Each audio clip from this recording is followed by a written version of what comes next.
enregistrer un petit peu. Bien. Je ne sais pas si vous m'entendez bien. Oui, c'est bon. Je vais essayer d'être stable avec le micro. Alors, je disais, c'est très difficile de passer derrière Hélène Dalens parce qu'elle a dit tellement de choses passionnantes. Alors, en fait, nous avons un peu conçu nos deux présentations comme se complétant. Hélène vous a parlé essentiellement, Madame Dalens vous a parlé essentiellement des troubles neurovisuels sévères, graves. Et moi, je vais vous parler de troubles neurovisuels qui, sur le plan neurovisuel, parce que bien sûr, il y a un continuum entre les troubles neurovisuels dramatiques, sévères, moyens ou légers. Et moi, je vais vous parler de troubles neurovisuels qui sont sur le plan neurovisuel, on va dire modérés ou légers, mais qui ont des implications particulières dans les apprentissages. Et donc, c'est un petit peu l'inverse, c'est-à-dire que c'est à partir des apprentissages qu'il faut remonter aux troubles neurovisuels. On ne va pas partir des troubles neurovisuels qui sont généralement pas là. Ce qui s'est donné en premier, c'est le trouble d'apprentissage qui est donné en premier et non pas le trouble neurovisuel. Donc, je vais vous parler d'une petite introduction des troubles neurovisuels et du graphisme, des troubles neurovisuels et de la lecture, des troubles neurovisuels et du calcul et des mathématiques. Et puis une petite conclusion. Alors, juste, je reprends ce qui a été dit précédemment, un tout petit peu différemment, mais je redis la même chose que ce qui a été dit tout à l'heure en introduction. Le cerveau, donc le cerveau. Ah, ben, oui, ça va. Okay. Le cerveau, et donc c'est important, le regard, c'est-à-dire les mouvements des yeux, ben, ce n'est pas que de l'oculomotricité, parce qu'en amont de tout ce qui est de la motricité, évidemment, il y a des voies cérébrales complexes qu'on appelle les voies practomotrices, qui sont les voies qui déterminent, qui régulent tous les paramètres du mouvement des yeux comme des mains et du reste.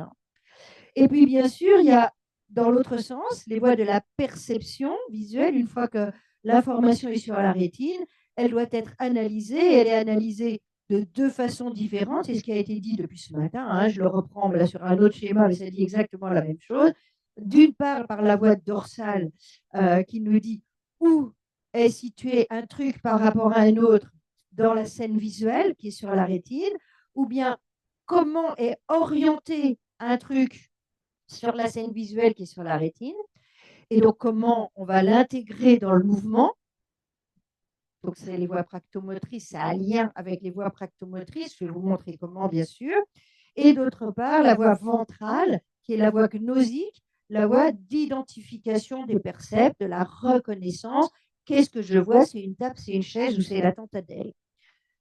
Et donc, bien sûr, il faut que la fovea, que la motricité oculaire est amenée, les saccades oculaires est amenée la fovea, la petite partie de la rétine qui voit net, bien comme il faut pour que la perception puisse se faire. Donc il y a des relations circulaires, en fait, bien sûr, entre regard et perception qui sont liées.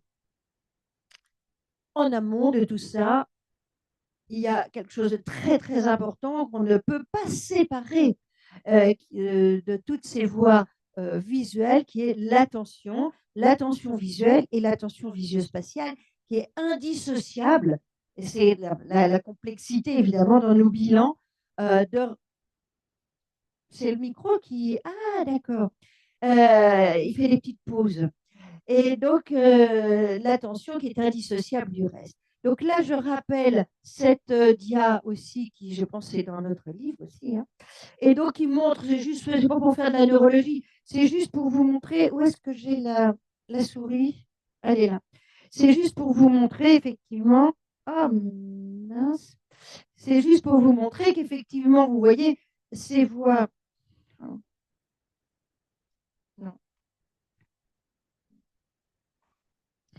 Ouais, bon. Ces voies sont extrêmement importantes, elles prennent une place très importante dans le cerveau. En jaune, ici, sont les voies practomotrices du regard.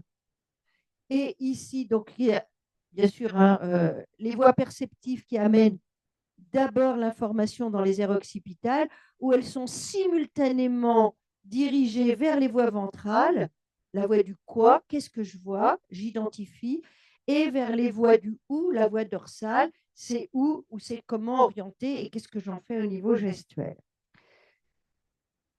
Donc là, c'est la dia qu'on vous a montré tout à l'heure. Donc juste pour vous rappeler de quoi moi je vais vous parler, hein, du lien entre ces voies neurovisuelles et ces troubles modérés ou légers des neurovisuels et les apprentissages.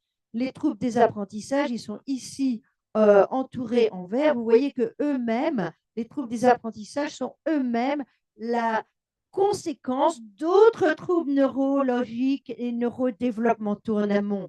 Hein, c'est ça qu'il faut comprendre. Ce qu'on appelle les troubles des apprentissages, ce n'est pas des diagnostics en soi. C'est la conséquence déjà d'autres troubles neurodéveloppementaux. Donc, cette dia, pour nous, elle est très, très importante. Alors,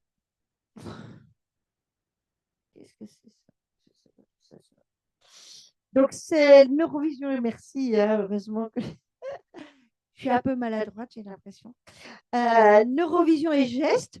En particulier, on va parler de la dysgraphie sur le plan scolaire, mais il faut bien comprendre qu'évidemment, ça ne va pas être purement scolaire. Donc, je vous rappelle ici, vous avez à gauche toujours le plan.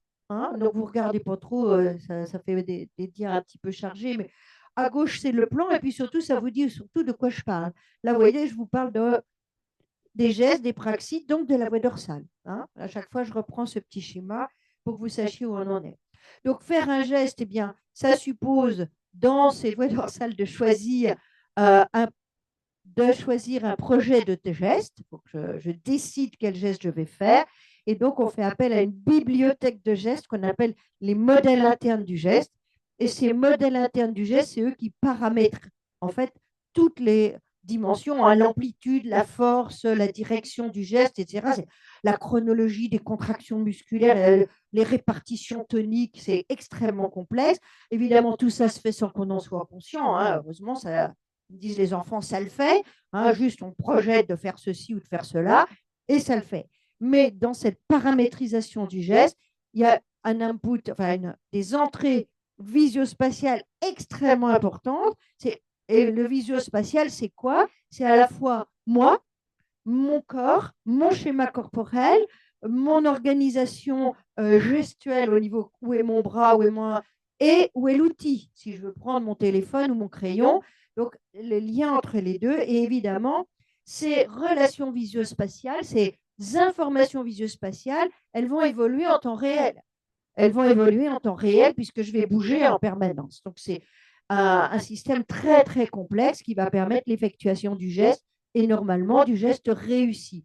Évidemment, dans les dyspraxies, les troubles d'organisation praxique, il y a des anomalies de ce modèle interne qui n'est pas parfait, qui est imparfait. Hein, c'est pas qu'il n'y en a pas du tout, c'est que ce modèle interne est imparfait. Il peut être imparfait pour 1000 raisons et en particulier, il peut être imparfait parce que l'input, les entrées visio-spatiales ne sont pas nickel-chrome, elles ne sont pas parfaites, elles sont imparfaites. Elles ne sont jamais nulles, hein, bien sûr.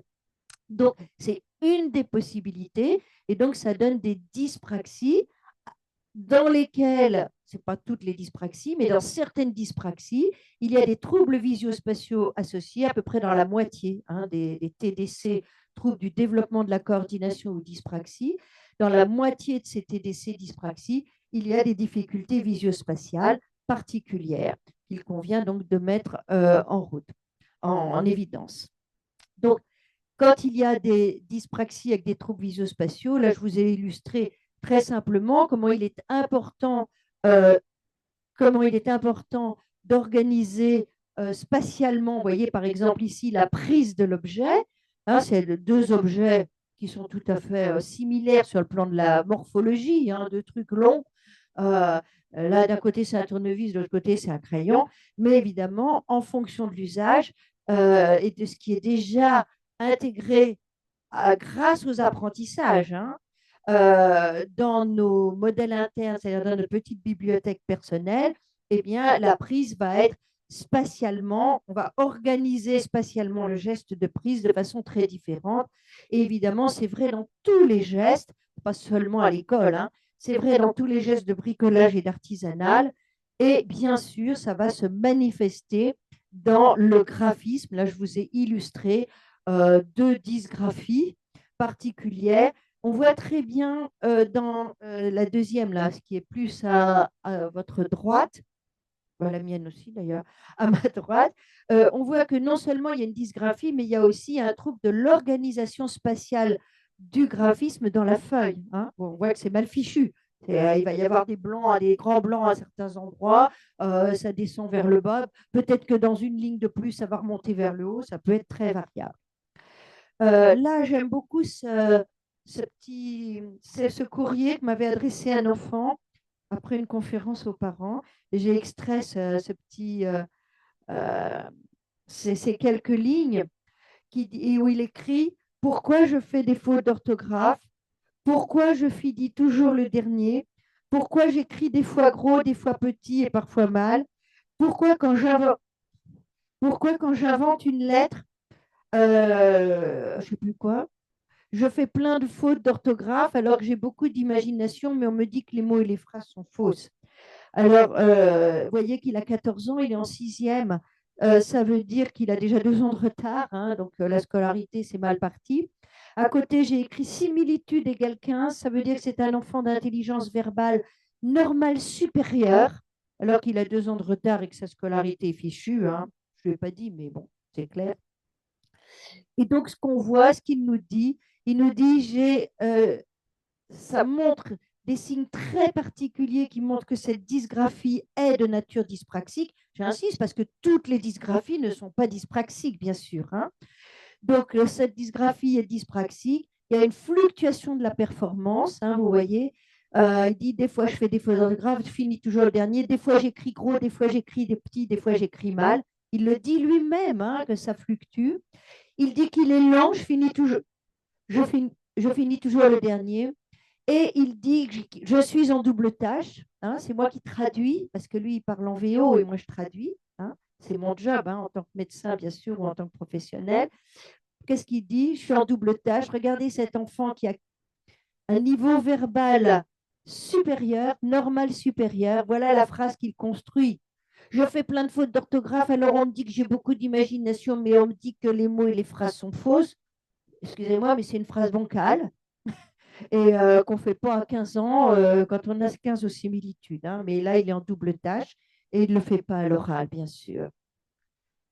Donc là, c'est très intéressant aussi. C'est un enfant qui fait un devoir de français. Il est aussi au collège. Et la professeure dit: que s'est-il passé? Le contrôle n'est toujours pas fini. Est-ce qu'il y a un problème de gestion de temps? C'est moi qui ai surligné en jaune. C'est vraiment dommage. Il y a beaucoup de bonnes choses dans ce qui a été fait. C'est épouvantable. Hein. Là, c'est autre chose. C'est un autre enfant. Pourquoi l'exercice numéro 4 n'est-il pas fait? C'est un peu décevant. Tu peux mieux faire.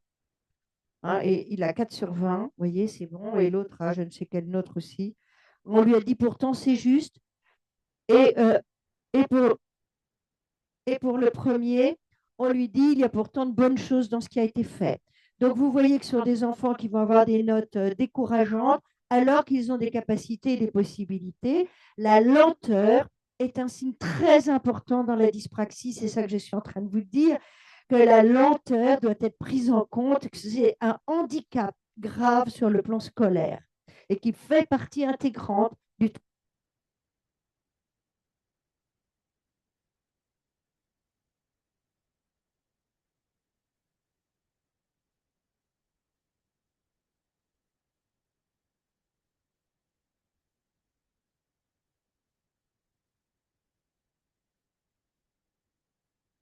Je ne sais pas, là c'est bon?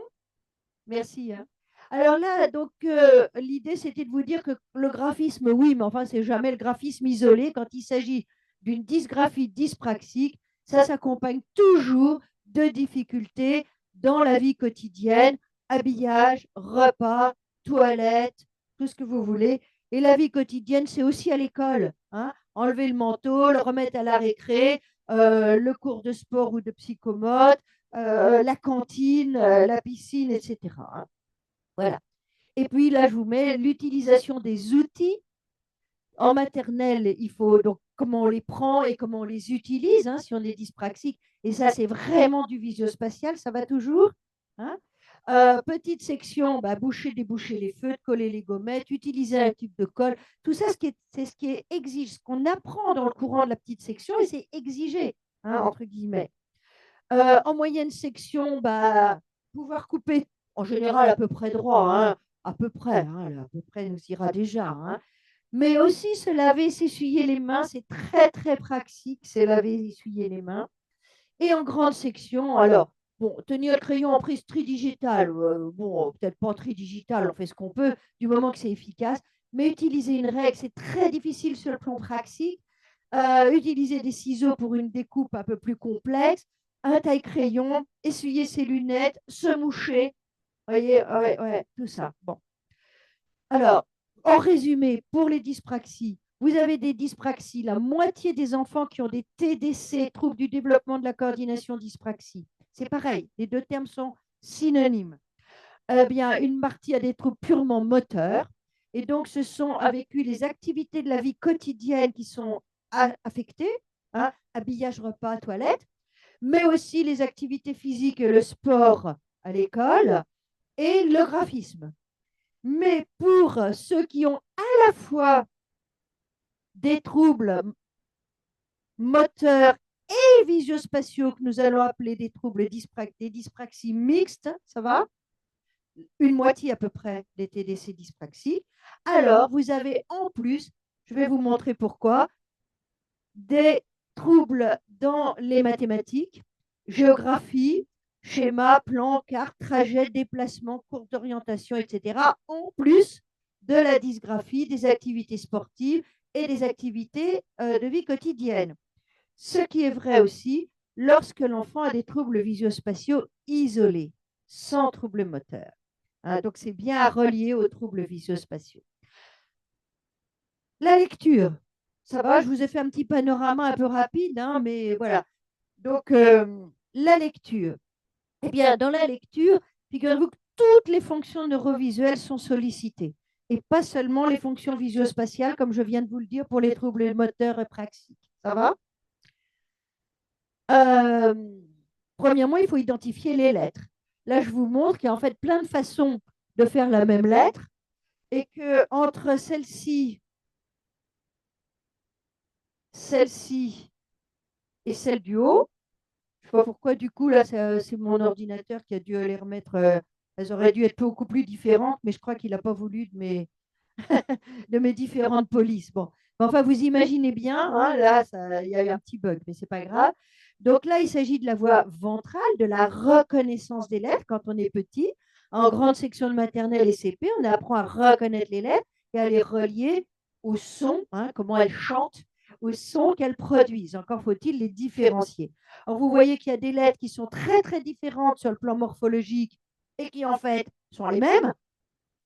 Et au contraire, des lettres où il y a une toute petite différence, très, très peu de différence visuelle, morphologique, et qui sont différentes. Pensez à la différence entre le N et le H. Bah, c'est juste un petit trait qui est un petit peu plus haut, vous voyez? Bon. Ou entre le A et le D, pareil, c'est un petit trait. Ou entre le C et le O, un petit peu plus fermé. Vous voyez, là, c'est des toutes petites différences qui sont signifiantes, alors que là, il y a des grosses différences et il ne faut pas en tenir compte. Donc, c'est quand même un apprentissage gnosique de la voix ventrale, de la voix du quoi, qui est très importante. Et c'est très important, évidemment, parce que si vous ne différenciez pas bien, de façon automatisée, rapidement, si vous êtes obligé de vous dire « Ah, mais là, c'est pas fermé le rond, donc ça serait peut-être un C. » Vous voyez, vous ne pourrez pas lire. Hein. Donc là, je vous ai donné des tas d'exemples où, effectivement, il faut repérer très rapidement, de façon automatique, le cerveau doit reconnaître, c'est la voie ventrale, de façon automatique, ces différences très très fines entre adopté, adapté ou entre matin et malin. Hein, vous me suivez toujours. Donc, attention aussi, parce que c'est vrai, le cerveau est très très malin aussi, ça tombe bien. Hein. Non seulement il reconnaît morphologiquement des choses assez compliquées, puisqu'il faut qu'il reconnaisse que sont identiques des formes différentes, comme mes F, ou qu'au contraire, que sont très différentes des formes qui se ressemblent beaucoup. Mais pire que ça, il prend en compte le contexte.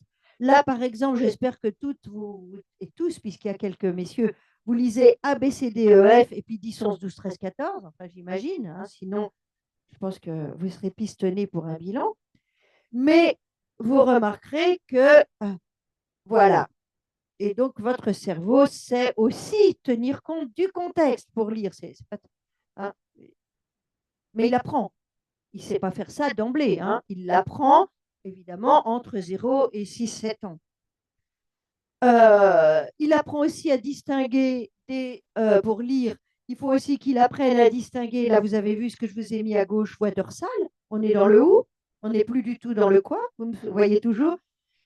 C'est ce que je vous ai dit tout à l'heure, c'est-à-dire que la lecture va solliciter l'ensemble des voies neurovisuelles. Là, il faut distinguer les miroirs. Quand on est petit, les humains ne sont pas du tout branchés enfin, ils n'ont pas un cerveau qui est fait pour distinguer les miroirs. Que la trottinette soit comme ci ou comme ça, ou la Marianne comme ci ou comme ça, on s'en fiche, c'est toujours la même, heureusement. Et donc, il faut désapprendre que deux images en miroir représentent la même chose, de façon à distinguer les deux. Donc, vous voyez que là, il faut faire un désapprentissage et non pas un apprentissage supplémentaire. C'est ce qui est fait en grande section de maternelle. Et là, j'aime bien cette façon de montrer ça. Et donc, on le désapprend que lorsqu'on a, ça n'a d'intérêt que lorsqu'on apprend à lire et à écrire. Et puis, encore une autre façon d'utiliser notre voix dorsale dans la lecture, c'est qu'il faut savoir localiser précisément les lettres dans le mot. Quand vous lisez Lyon au loin, j'espère que personne d'entre vous ici ne s'est dit attends, oh là là, le premier mot, le I est en deuxième position. Ah ben c'est l'animal.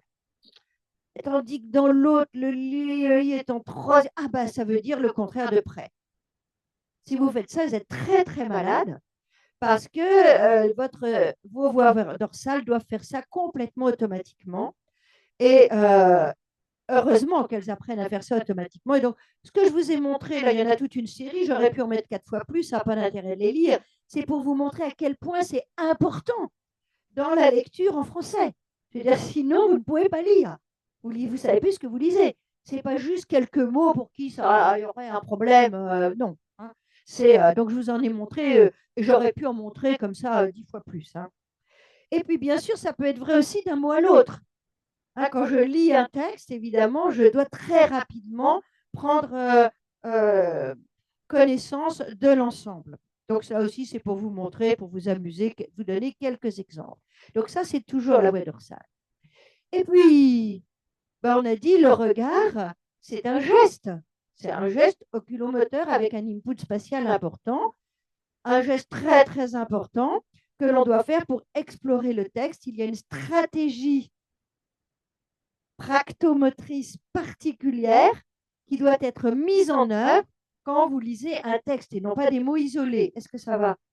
Et cette stratégie, elle n'est pas du tout automatique. Je veux dire, elle s'apprend entre 5 et 8 ans. C'est-à-dire que le système visuel, le système du regard, les voies practomotrices apprennent un nouveau geste de regard pour explorer le texte, pour suivre le texte, donc en organisant des saccades linéairement de gauche à droite, puis avec la grande saccade de retour à la ligne, vers le bas et de droite à gauche.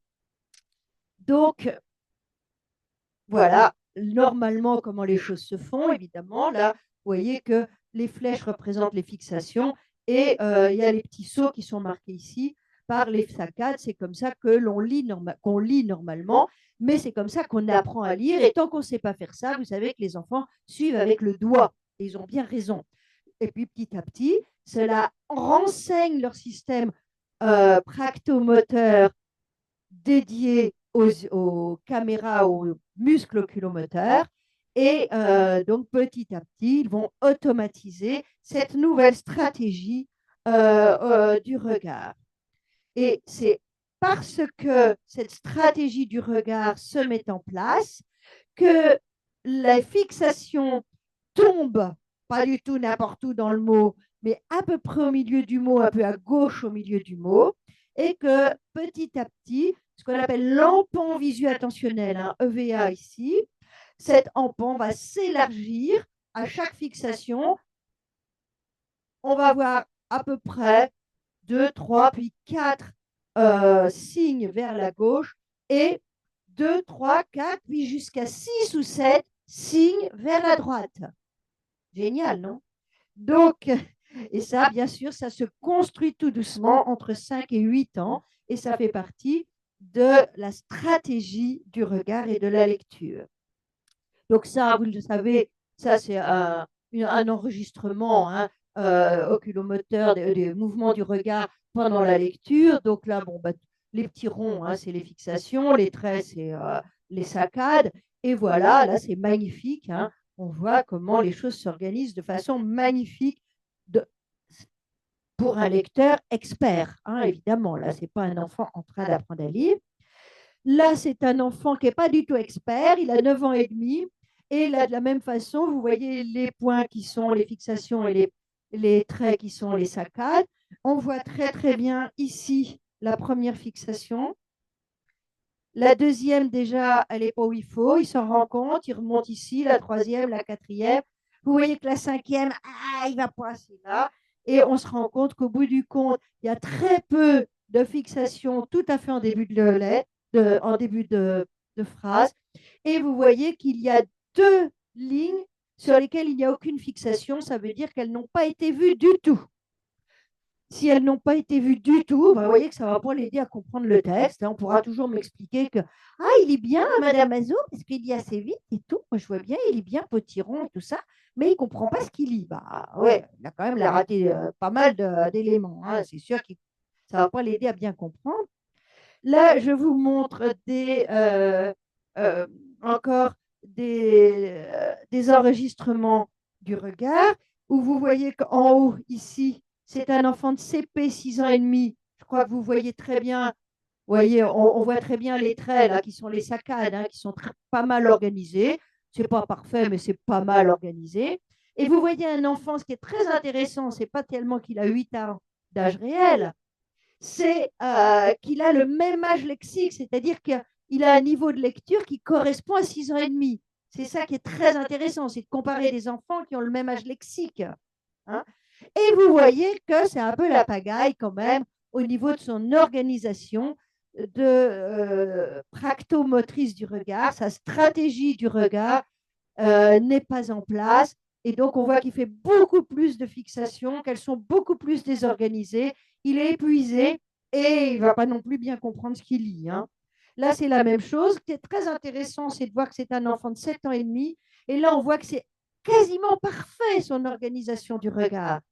Et vous voyez la grande pagaille de l'enfant de 12 ans qui a le même âge lexique dessous. Hein. Donc ça, c'est extrêmement important. Je crois que déjà, là, on comprend toute la difficulté de la lecture et l'épuisement de ces enfants qui ont des troubles de la stratégie du regard. Et puis, dernier élément où la lecture et la neurovision sont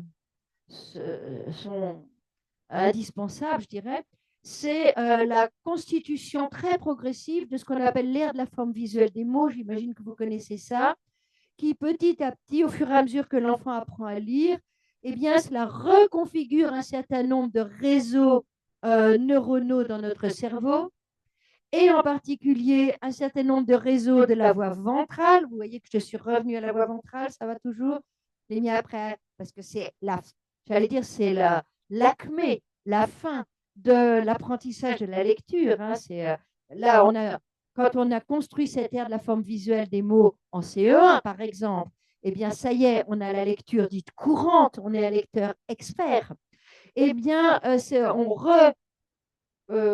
on reconstitue, non, je vais dire, on réorganise, excusez-moi, je cherche mes mots, on réorganise une petite partie de la voie ventrale qui qui initialement était dévolue à la reconnaissance des visages et on la réorganise pour la reconnaissance visuelle des mots.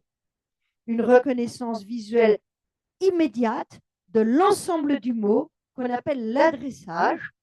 Mais faites bien attention, je fais très attention à ne pas dire qu'il s'agit d'une reconnaissance globale, parce que la lecture, l'apprentissage dit global de la lecture ne permet pas